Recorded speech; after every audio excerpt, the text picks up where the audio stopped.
आज की पत्रकार परिषद लेने का मकसद ये है कि आपको ये बात बताते हुए बड़ी खुशी महसूस हो रही है कि हम लोगों ने यलगार हक व न्याय परिषद एक सामाजिक संस्था का हमने आज आगाज़ किया है।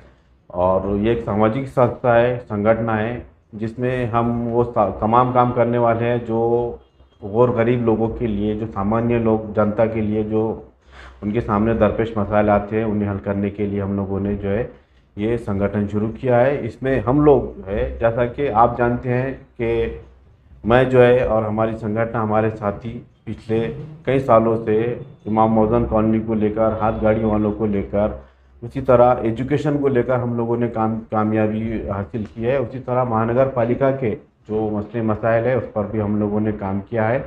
और उसी को मद्देनज़र रखते हुए हम लोगों ने जो है यलगार न्याय हक परिषद का हमने आयोजन आगाज़ किया है।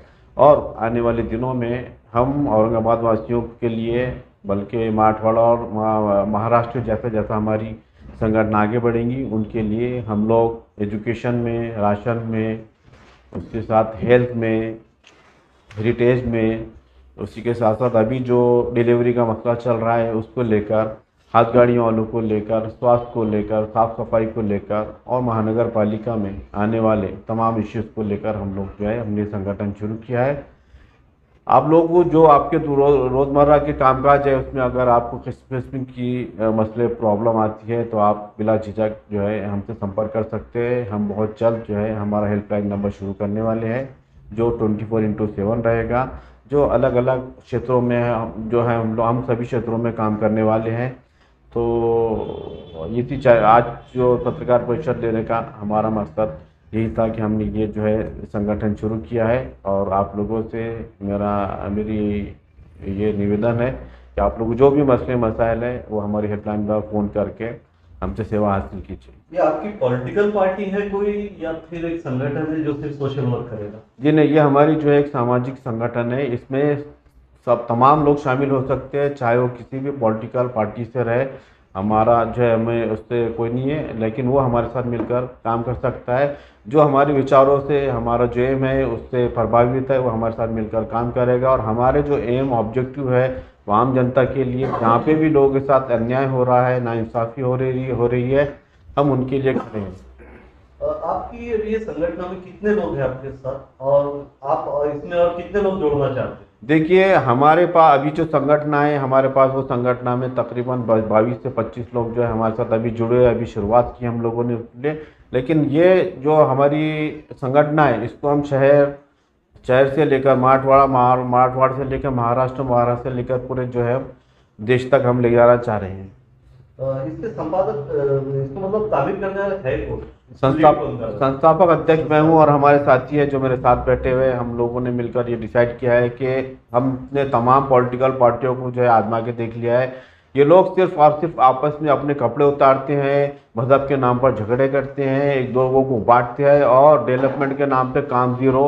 आप पिछले 10, 12, 15 साल से देख लीजिए औरंगाबाद शहर का क्या हाल है, उसी तरह आप मराठवाड़े का और महाराष्ट्र का भी हाल देख लीजिए आप कि क्या है। डेवलपमेंट के नाम पर कुछ भी नहीं है। हमारे पास एक विजन है, हमारे पास एक डेवलपमेंट प्लान है, जो हम एजुकेशन को लेकर, स्वास्थ्य को लेकर हम काम करने वाले हैं। और बहुत जल्द हमारा जो डेवलपमेंट प्लान है, हम लोग क्या करने वाले हैं हमारे शहर के लिए, हमारे स्टेट के लिए, हमारे देश के लिए, हमारा विजन साफ है। हम उसको लगकर लोगों के बीच में जाएंगे और उनको जागरूक करेंगे कि आप मज़हब के नाम पर और पॉलिटिकल पार्टियों के नाम पे बहकावे मत आइए और अपनी आप डेवलपमेंट आप खुद कीजिए।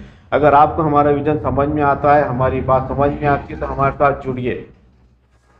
सर, हमने इससे पहले देखा है 2-3 साल पहले आप वंचित बहुजन आघाड़ी का बड़ा एक ताकतवर चला बड़ा चार हुआ करते। जी जी। आखिर ऐसी कौन सी मजबूरी कह सकते हैं, या कौन सी ऐसे क्या हालात है कि आपने एक पार्टी, सियासी पार्टी को छोड़ा और आपने एक इसकी स्थापना किया संगठन? देखिए, मैं जो सोच लेकर, मैंने जो देखकर प्रभावित होकर वंचित बहुजन आघाड़ी में गया था, मैं रहा उसमें साथ 3 साल मैंने वहाँ पे अपनी दिन और रात मेहनत की, जी जान लगाकर जो है पार्टी के लिए काम किया। लेकिन मुझे ऐसा लगा कि अब यहाँ पर शायद पार्टी को मेरी ज़रूरत नहीं है, या मेरी जगह कोई रिप्लेसमेंट पार्टी को मिल गया है वहाँ पर, इसलिए हम लोगों ने जो है पार्टी को खुदाफिज कर दिया। सर अक्सर देखा जाता है कि कोई भी संगठन है जो तो बगैर पॉलिटिकल पार्टी के सपोर्ट के नहीं चलती, ये बड़ा सच है जी, कि आने वाले वक्त में अब क्योंकि महानगर पर चुनाव भी आने वाले हैं, तो आपका संगठन का नजरिया क्या है? पॉलिटिकल लोगों के साथ जाएंगे या क्या करेंगे, तालमेल से काम करेंगे, कैसा रहेगा आगे का सब? देखिए, हम जो काम करेंगे और अगर शहर वासियों का हमारे पास जो हमको अच्छा प्रतिसाद मिल रहा है, तो हमारी जो सोच है, हमारा जो आइडिया, हमारा जो आइडियोलॉजी है, हमारा जो एम है, उससे अगर कोई पॉलिटिकल पार्टी से जुड़ना चाहती है तो हम हमारा क्वेश्चन ना लेकर कुछ कंडीशन रखकर, ऐसी कंडीशन रखेंगे जो शहरवासियों के लिए फ़ायदामंद हो, वो रखकर अगर कोई पार्टी हमारे साथ जुड़ना चाहती है तो हम उसके साथ अलायंस करने में हमको कोई हरकत नहीं है। यानी कि महानगर पालिका चुनाव में आप अपने कैंडिडेट खड़े कर सकते हैं, ऐसा वक्त आए तो? हम कोशिश करेंगे, अगर हमको कामयाबी मिली तो हम लोग जो है हमारा एक विकास आघाड़ी बनाकर, शहर विकास आघाड़ी बनाकर, पैनल बनाकर हम लोग जो है हमारे उम्मीदवार खड़ा करने की भी सोच रहे हैं। आपने इससे पहले काफी इमाम मोहद्दर पोस्ट बैनर भी लगा हुआ आपके ऑफिस में, काफी ताकत का मुजाहरा किया था। जी जी। क्या हुआ सर? आज अभी तक तो खाली आवाज ही उठ रही है। नहीं, आवाज़ उठ रही है, हमको उसमें बहुत बड़ी सक्सेस मिली हुई है, लेकिन कुछ वजूहात की वजह से जो है हम लोगों ने अभी उसको ओपन नहीं किया है, और बहुत जल्द इमाम मौजूद को उनके जो है प्लॉट्स मिलने वाले हैं। आपसे कांटेक्ट करना चाहते हैं तो आपके कांटेक्ट नंबर और ऑफिस का एड्रेस बताएं। आप लोगों का भी जो है आपके चैनल पे जो है स्क्रीन पे नज़र आएंगे हम लोगों का जो है जो आपको कांटेक्ट करना है, आपको सभासद बनना है, तो स्क्रीन पर आपको जो है हम अभी हमारे नंबर बोल देते हैं, उस पर आप लोग कांटेक्ट कर सकते हैं।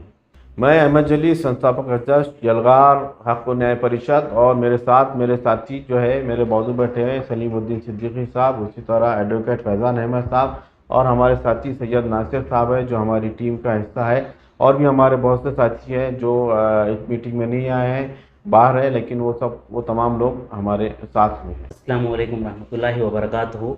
मैं एडवोकेट फैज़ान, मैं भी एलगार न्याय व हक परिषद का ही एक हिस्सा हूँ, जो अहमद जली साहब की ज़ेर सदारत में इस संगठन का हम स्थापना अल्हम्दुलिल्लाह आज से कर रहे हैं।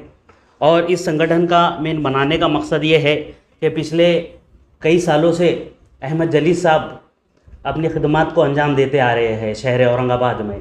चाहे वो हम जानते हैं कि CAA NRC का वो मसला हो, उस वक्त पूरे हिंदुस्तान में एक अलग माहौल बन चुका था।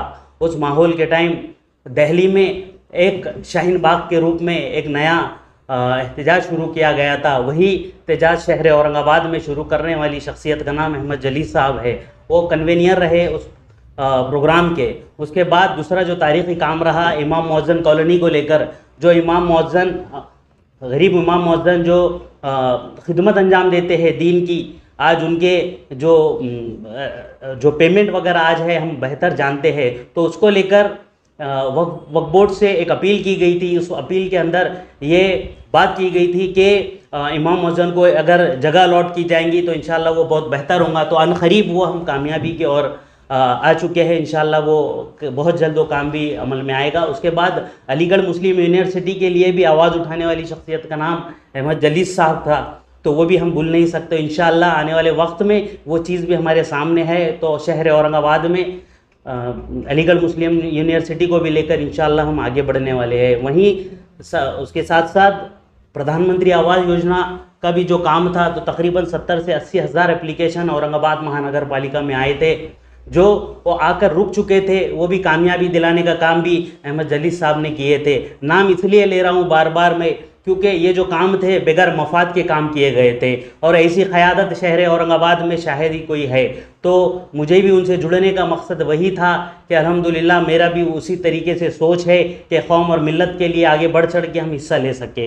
ये मेरी बेहतर से सोच है। वैसे ही क्वालिटी एजुकेशन के बारे में जो हमारा ये संगठन बनाने का जो मकसद है, उसमें भी हमने 15-20 अलग अलग मसाइल के ऊपर बात करने के लिए और उसको अंजाम तक पहुंचाने के लिए इंशाअल्लाह हम आगे बढ़ रहे हैं।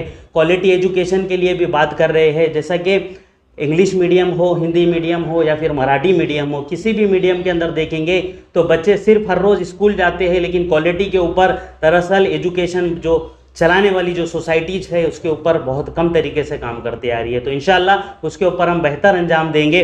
साथ ही साथ राइट टू एजुकेशन जो RT की जो पॉलिसी है, उसको भी जिस तरीके से इम्प्लीमेंट करना चाहिए उस तरीके से इम्प्लीमेंट नहीं हो रहा है। आज कॉन्वेंट स्कूल के अंदर अगर हम देखेंगे तो कॉन्वेंट स्कूल के अंदर आरटीई का जो रूल है उसमें गरीब मिडिल क्लास के लोगों को चांस मिलना चाहिए, बट वो नहीं हो रहा है। वहाँ पर हमने जब इन्वेस्टिगेशन किए तो इन्वेस्टिगेशन में कुछ और दिखाया दिया कि आरटीई के अंदर जो बच्चे आज तालीम हासिल कर रहे हैं वो किसी डॉक्टर के बच्चे हैं, वो किसी बड़े प्रोफेसर के बच्चे हैं। तो ये अक्सर हो क्या रहा है कि जो हक़ है वो हक़ जिनको मिलना चाहिए उन तक वो हक़ नहीं पहुंच रहा है। वहीं आज अगर हम देखेंगे हॉस्पिटल्स के अंदर, हॉस्पिटल के अंदर भी जो फीस का स्ट्रक्चर बन चुका है, स्पेशल जो ऑपरेशंस हो रहे हैं अलग अलग, चाहे वो गायनेकोलॉजिस्ट का हो चाहे वो बाईपास का हो, हर तरह के ऑपरेशंस को एक अलग तरह से देखा जा रहा है। छोटा हॉस्पिटल है तो उसकी फ़ीस कुछ और रहेगी, वहीं अगर मल्टी स्पेशलिस्ट हॉस्पिटल है तो उसकी फ़ीस कहीं और देखी जाएंगी। तो ये चीज़ों को एक लीगल सर्टिफिकेशंस होना ज़रूरी है और उसको एक कायदे में लाना ज़रूरी है, जिससे मिडिल क्लास और अपर लोअर क्लास को बहुत मदद मिल सकती है। साथ ही साथ हमारी ये भी सोच है महानगर पालिका का एक प्राइमरी हेल्थ सेंटर होना चाहिए जिसके अंदर गायनेकोलॉजिस्ट की भी सर्विस अगर शुरू की जाएंगी तो इंशाल्लाह वो भी बहुत बेहतर होगा। साथ ही साथ एम्बुलेंस का भी अगर इंतज़ाम महानगर पालिका की ओर से अब तक के किया नहीं गया है, प्राइवेट एक एम्बुलेंस भी महानगर पालिका की ओर से की जाना चाहिए। और दूसरा है राशन, राशन के लिए आज नया राशन कार्ड चाहे वो ऑरेंज हो या फिर येलो हो, दोनों बनाना मतलब एक जंग जीतने के बराबर हो चुका है, आज आसान नहीं है। तो इंशाल्लाह उसके लिए भी हमारी मुहिम रहेंगी जो हम ख़ास आवाम के लिए दरमियान में आएंगे। और दूसरी बात करप्शन को लेकर भी आज गवर्नमेंट ऑफिसेज में अगर हमें हमारा काम करने के लिए जाना है तो सिवाय 1500 के लिए काम नहीं होते हैं, तो हमें भी उनके भी गिरबान को पकड़ना है और साथ ही साथ उनसे गरीब आवाम के लिए काम करवा कर लेने की हमारी जद्दोजहद इंशाअल्लाह इस संगठन के माध्यम से हम करेंगे।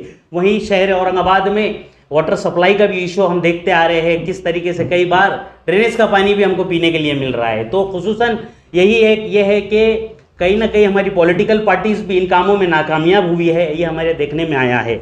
वहीं कहीं ना कहीं बहुत सारी गवर्नमेंट की भी पब्लिक स्कीम्स होती है वो आवाम तक नहीं पहुंचती है, ऊपर के ऊपर आती है और ऊपर से ही वो फिजाओं में गायब हो जाती है। तो उसके लिए भी इंशाल्लाह हम काम करेंगे। और साथ ही साथ कुछ पॉल्यूशन कंट्रोल को लेकर है, CSR की एक्टिविटीज़ है, उसके ऊपर भी बहुत सारी चीज़ें जो है पब्लिक को पता नहीं होता है, बट ये चीज़ें सब गवर्नमेंट की ओर से की जाती है। इंशाल्लाह उसके ऊपर भी हम दीगर हमारी नुमाइंदगी करेंगे। वहीं हिस्टोरिकल मोनूमेंट्स को भी हम भुला नहीं सकते, जैसा कि लास्ट टाइम भी हमने हमारे संगठन के माध्यम से खिले अरग को लेकर बचाव मुहिम में शुरुआत की थी। वहीं हमने आर्कोलॉजिकल सर्वे ऑफ इंडिया से भी मुलाकात किए थे और उन्होंने भी इस बात को हमें जवाबदेही में बताया था कि इस बारे में तो हमें भी पता नहीं है, हमें भी इत्तला नहीं है कि इतना बड़ा खिले यहाँ पर है जो औरंगज़ेब रहमतुल्लाह अलैह का खिले अरग था, जो यहाँ से हिंदुस्तान ही नहीं बल्कि अखंड भारत जिसको बोला जाता है, उस अखंड भारत को शहर औरंगाबाद से चलाया जाता था, जो मामूली मोनूमेंट्स नहीं था। तो ऐसे एक दो नहीं कई ऐसे मोनूमेंट्स हैं जो आज भी खस्ता हालत में है और वो मोनूमेंट्स को कोई देखभाल नहीं हो रही है। तो इंशाल्लाह वो मोनूमेंट्स को भी बचाया जाएगा। वैसे ही वक्फ की जो प्रॉपर्टीज़ है उसके ऊपर भी इंशाल्लाह हम हमारी ओर से और उसके ऊपर काम करने की कोशिश करेंगे, चाहे वो मसाजिद के मसले हो, दरगाहों के मसले हो, प्रॉपर लैंड्स हो, इन सब को सेव करने का भी हम हमारे संगठन के माध्यम से काम करेंगे। वहीं महानगर पालिका के अंदर देखे जाएंगे जो गुंठेवारी होती है उसके अंदर टर्म्स एंड कंडीशन ऐसे हो गए हैं जैसा कि इम्पॉसिबल चीज़ बना के रख दी उन्होंने, तो इंशाल्लाह उसके ऊपर भी काम होना बहुत ज़रूरी है। साथ ही साथ मैरिज सर्टिफिकेट जो महानगर पालिका में अगर निकालना है मैरिज सर्टिफिकेट, वो भी इतनी जद्दोजहद हो चुकी है कि हंसी का एक मंजर आ जाता है कि नई शादी करना बेहतर हो जाता है। इन्होंने इतने टर्म्स एंड कंडीशन ला चुके हैं मैरिज सर्टिफिकेट जो आसानी से नहीं मिलते, और वो आज की डेट में बहुत ज़रूरतमंद एक डॉक्यूमेंट्स हो चुका है जिसके ऊपर काम करना भी हम इंशाल्लाह हमारे संगठन के माध्यम से कर देंगे। तो ये सभी चीज़ें हैं, ये बताने का मकसद ये था पूरे पॉइंट से जो बहुत बेसिक मुद्दे हैं। इंशाल्लाह इसके साथ साथ बहुत सारे मुद्दे हैं जो हम लेकर चलेंगे। बेशक ये मुद्दे जो है तो बगैर पॉलिटिकल पार्टीज़ के जो है तो कामयाब नहीं हो सकते, क्योंकि सरकारें जो बैठी हुए फंड्स अलॉट करने का काम भी इन्हीं की ओर से होता है। तो हमारी इंशाल्लाह आने वाले वक्त में यही कोशिश रहेंगी, जो हमारे मुद्दे हैं वही हम, चाहे वो कोई भी पार्टी हो, अगर वो इन मसाइल के ऊपर काम करेंगी और हमारा साथ देंगी तो इंशाल्लाह हम उस पॉलिटिकल पार्टी में भी जाएंगे और उसके साथ साथ मिलके हमारा ये जो जलगार हक न्याय वो परिषद है उसको उस पॉलिटिकल पार्टी के साथ मिलके इंशाल्लाह आवाम के मसाइल को हम बेलौच हल करने की कोशिश करेंगे इंशाल्लाह। तमाम लोगों से मेरी अदबन गुजारिश है कि हमारे जो जलगार हक न्याय परिषद है ये आप लोगों के लिए है, ये आपके लिए है और आप ही के लिए है। तो मेरे आप तमाम लोगों से यह बंद गुजारिश है कि हमारी इस जलगार हक न्याय परिषद का हिस्सा बने, हमारे पास से आकर आप फॉर्म ले जाए और फॉर्म ले जाकर आप इसको फिलअप करके लाए और फॉर्म के साथ जो है आपको जब आप हमारे मेंबर बन जाएंगे तो हम आपको उसका आई कार्ड देंगे। बहुत बहुत शुक्रिया। मैं अहमद जलील, संस्थापक अध्यक्ष, जलगार हक न्याय परिषद औरंगाबाद।